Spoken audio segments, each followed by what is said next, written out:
Louise, thank you so much for coming to Beyond Cinema Studio. Oh, thank you for having us. Everything about this time, this place is so exciting. It's been great. Love your film. Amazing. So moving. I cried because I felt for their loss. I felt for their joy. It was an amazing experience. Oh, fantastic. I'm so glad you liked it. What a story. What was it in the story that made you go from an observer to a filmmaker for you had to make this film? I think it was one of those, you know, I think when you spend your life looking for stories when you make documentaries, and you look and look and look, and it can be the hardest part of the job is just you kind of look, you feel like it's a needle in a haystack, and you wait for that day when you turn the page, maybe it's 5 o'clock in the afternoon, you're tired, you're drained, you turn the page, and then you just think, what? And that was one of those days. It had everything. It had a kind of this beautiful kind of narrative arc which took the characters from where they were at the start to where they, you know, they came almost full circle in the same jobs, in the same lives, but all the kind of richer for this amazing journey they'd been on. Just the kind of bond, this former mining village formed with this beautiful racehorse they bred, the craziness of this barmaid in this, you know, really very poor village, where, you know, pits had closed, there were no jobs there. The craziness of this barmaid saying, you know, well, my response to this situation is, I think I'm going to breed a racehorse in my back garden. And you just think, what? How can that even be? Whose idea is that? And she's just, well, you know, I've bred whippets, I've bred pigeons, you know. How hard can it be? And it's just everything about it was just, I just fell in love with it, absolutely. But of course, being a director, I immediately thought, well, now I have to hand the scary bit over to somebody else. So I called the producer and said, you have to make this work. You have to call these people, you have to persuade them to make it, and that's it, you have to do it. And don't let me down, because this is the best story ever. And I think that's like a perfect example of the relationship between producer and director. You know, and Judith, to her enormous credit, pulled it off, persuaded them to take part. We had to wait for a year, but we waited because they'd been optioned by a feature company. So we hung tight and told them we wouldn't go away, and Judith kind of love-bombed them every few months. And then eventually they came back and said they were ready to go. They were ready to do it. It was fascinating how you had to go between two worlds, this working class world and these high society people. And how did you work with these two kind of groups to have them trust you? Well, I can't possibly tell you which one I preferred. It would be unfair to say that, but I guess our hearts were with the Valley. But it was actually, people in racing were very good to us. I think they kind of at first maybe were a little bit wary, and you know, racing is only fairly newly opening up to syndicates like this. And I think there are those within them who are kind of, you know, the racing community think, not necessarily the best thing for the sport. And then there are those who are a bit more welcoming. But once they kind of, I think once they figured it was probably helpful to racing, that the film potentially would draw more people to racing, wasn't going to harm racing, then they were much nicer to us after that. I think on the whole they were very good to us. They were very good to us. They let us film at racetracks, and so yeah. But it did feel like two worlds. It felt like two completely different worlds, and that was the kind of, it was making the film gave you an insight into the kind of the world they'd entered, and how strange it was for them to move into those kind of hallowed circles. It's fascinating. I find with my films that when they come out, I become sort of an ambassador for it. Everyone asks me the questions. So you're saying that the racing world is just opening up these kind of syndicates. I mean, this film is going to be the sort of beacon to every other sort of, you know, non-privileged person who dreams of this. I think the trainer who trained the horse is absolutely probably terrified of this scenario, because he made sure to say whenever he'd interviews that he only really took on the horse because it was a really quiet time of year. And I think he's desperate that all these people kind of come down, their little Morris Minors, you know, with some local pony in the trailer on the back, saying, you know, just have the potential to be a racehorse. So anyway, it'd be good fun if that happens. It can't be bad, can it? Be entertaining. Speaking of entertaining, your characters were amazing. I mean, the syndicate. And you must have done hundreds of hours. How many hours did you do? Interviews? I think we set aside basically a day for all of the main characters, and kind of did it as just a kind of, is your face expressing that's little or too much? a little. A little. These characters were amazing. Well, they just, you know, but they're You're Welsh. good. No, they're Welsh. I have to say, honestly, I swear to goodness, if you have to film in England, you want to film in Wales or Liverpool, people speak beautifully in those places. And they just, it was almost amazing that when we went down to meet them, because the story was fantastic.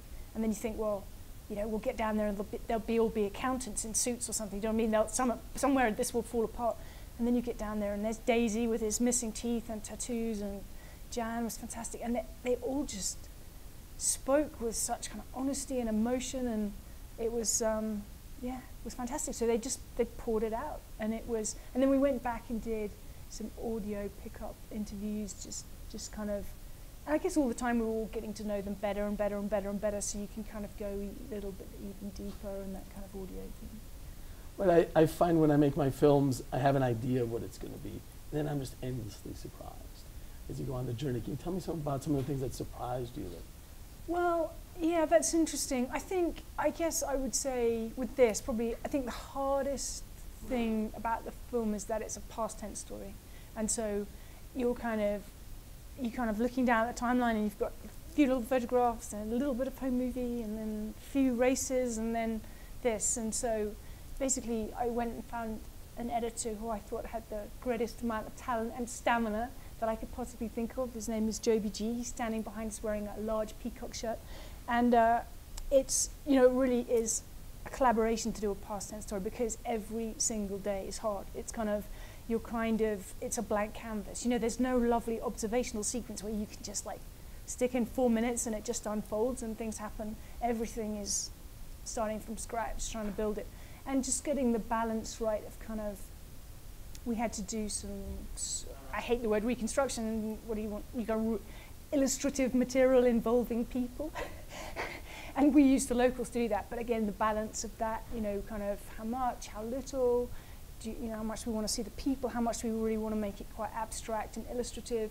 All of those things are kind of tone, you know, tests in the edit that are quite delicate, I think. And also in a strange way, finding the tone for that kind of material when it's a kind of a story in a kind of Billy Elliot-ish mode was also oddly hard. It's kind of much easier to do that kind of material if it's a thriller, because, you know, trains passing, moody skylines, that kind of thing. It's easier.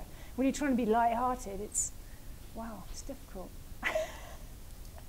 I didn't mean to simplify thriller filming, obviously, for a minute.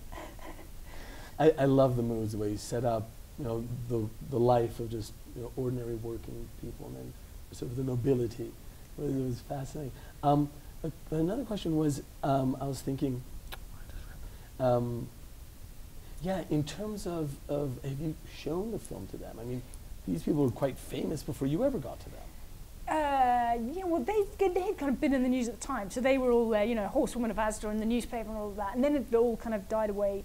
So then we made it, and I think they thought, well, like, documentary, you know, it'll just be like something goes out on a Thursday night, and we, you know, you can just send watch pizza or we'll eat it, and then it's kind of, then it's a bit longer than they thought, and then so we took it down. Jude and I went down to see them, and we just wanted it very quiet, so we just went down to their house, and they had laid on this like enormous spread, Howard's wife Angela, sandwiches, cakes, and because they're so lovely, they talked all the way through the film trying to put us at our ease, saying, oh, that's lovely, isn't that lovely?